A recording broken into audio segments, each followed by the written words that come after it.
All right. I wanted to do this actual video instead of just one of my little shorts to talk a little bit about the this here. It's the, sorry about the lighting, Ahopegarden Intelligent Planter, which I did an unboxing of some time ago. And I just wanted to just give a general update for the device. I would say it has been a success. I think it has been a useful tool for growing some mostly leafy greens to add to either salads or to sandwiches or what have you.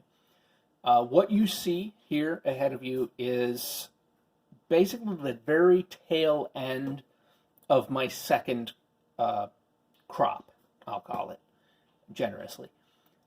This crop had more problems than the first for various reasons, but it's also had some successes.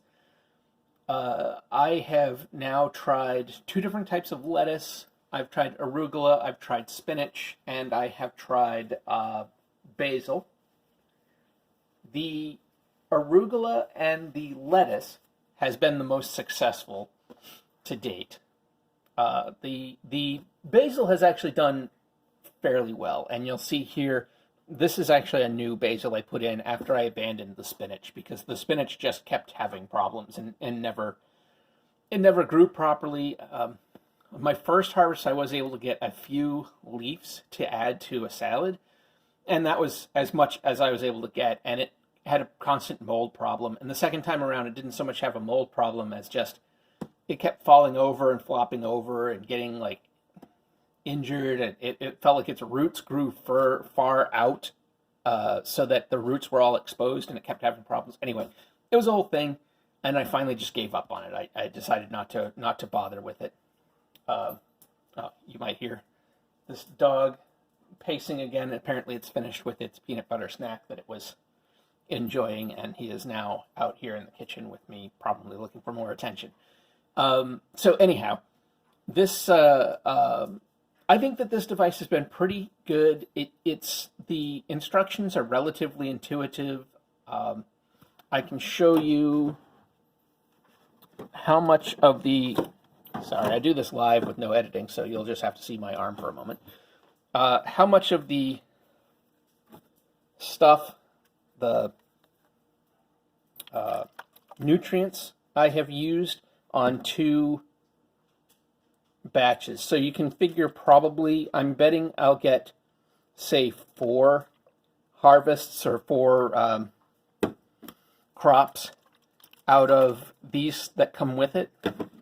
After that, I'll have to buy some of my own, either more of theirs, or I've seen single ones that you don't mix. I've seen just a single bottle that supposedly works well for these devices. So we'll see on that. Yeah, that's I guess about all I really wanted to cover. Just to say that it was a relatively easy. There have been some issues. The second crop, I had a lot more yellowing and stuff, like right from the get-go, and it looked like burnt, and it wasn't, the light wasn't super close or anything like that, and the nutrients mix was the same, and I didn't have any of the other problems associated with nutrient problems. So I'm not exactly sure. Maybe the nutrient mix was off slightly. I'm not sure, but I still got plenty out of it. And I mean, again, you're seeing the husk at the end, but I got actually quite a bit out of it.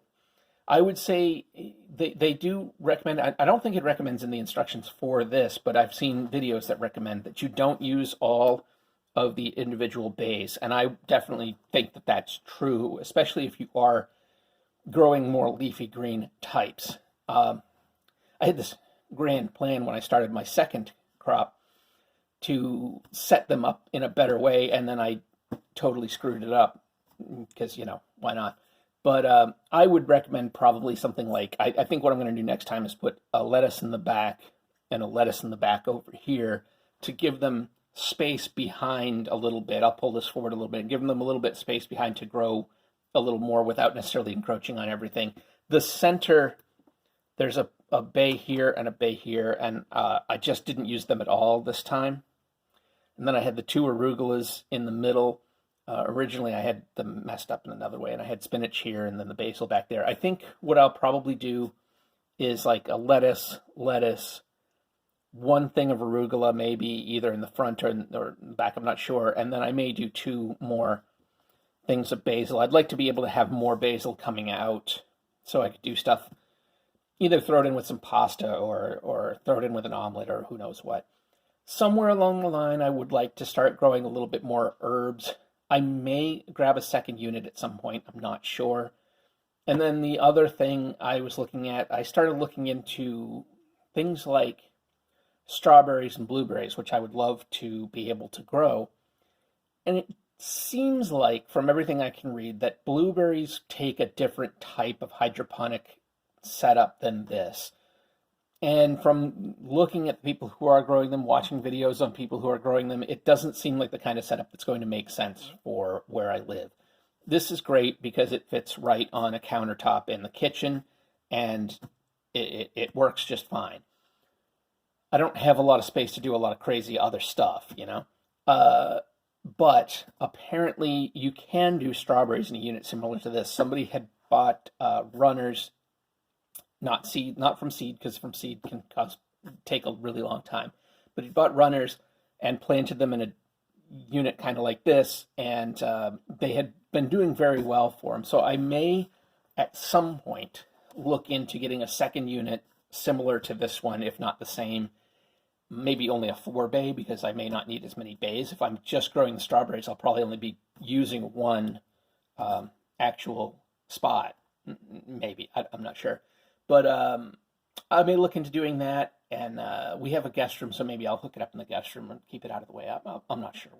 We'll burn that bridge when we get to it.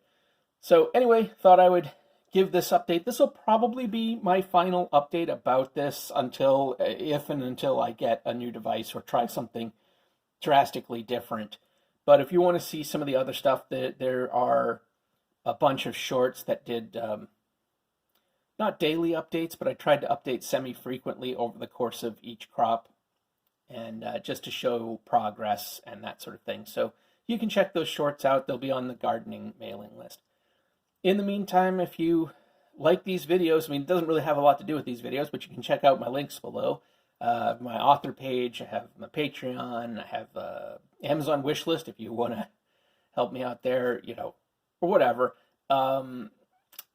Again, it doesn't have, this is my only playlist on gardening at this time, so, you know, it's not my usual thing. The only other thing I'll point out is while I was doing that, I just threw the excess seeds into a pot that I had sitting around with some dirt in it, and the excess seeds have done pretty well. And then I also, I threw in a bean, just a, I don't think it was a kidney bean, but it was something like that I had dried, and I put it on there. And it's doing pretty well. I really didn't have a plan for that. I just figured, why not? I have these extra seeds that are sprouting, so I'll see what they do. And it's just nice to have a little bit of green in here, and that's great. So, yeah. All right. Take care, everybody.